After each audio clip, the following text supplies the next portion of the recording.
पानी की क्या, और अब वो अंदर गई है तो पेट की गंदगी निकाल कर ही बाहर निकलेगी। और जब मैं अंदर थी तब भी तुम में से कोई दरवाजा पीट रहा था। तुम सब जानती हो ना, बुजुर्ग लोगों को कब्ज की शिकायत रहती है। अगर आपको कब्ज की शिकायत रहती है तो सुबह जल्दी उठकर फ्रेश हो जाया कीजिए। आपकी कब्ज के चक्कर में तो हम लोगों के पेट के बुलबुले उठने लग पड़ते हैं। ये सब बातें छोड़ो मम्मी जी, अब ये बताओ कि कब तक हम ऐसे ही एक टॉयलेट में जाते रहेंगे?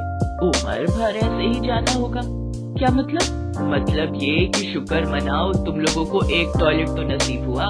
हम तो अपने गांव में खुले में शौचालय जाते थे, और खुले में जो जाने का मजा है, ओए होए होए होए होए।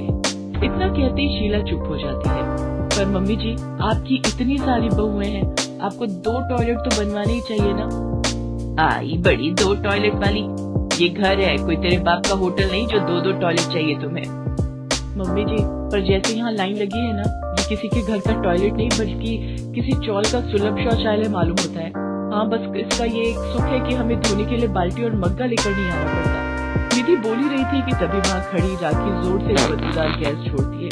उसकी बदबू से वहाँ खड़े सभी अपनी नाक पर हाथ रख लेते हैं। उसके ऐसा करते ही शीला कहती है, हाय मोरी मैया, ना जाने क्या ठूसा था इस कमबख्त ने रात में जो इतनी गंदी बदबू निकाली है।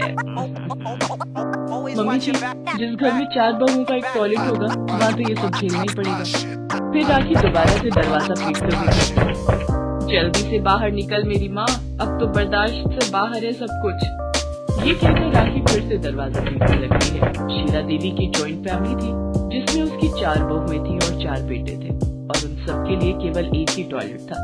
सारे घर एक ही टॉयलेट यूज करता था। वैसे कहने को तो उस घर में 2 टॉयलेट थे, लेकिन दूसरे टॉयलेट की सीट टूट रखी थी और फ्लश पूरी तरह खराब था, जिस वजह से कोई उसे यूज नहीं करता था।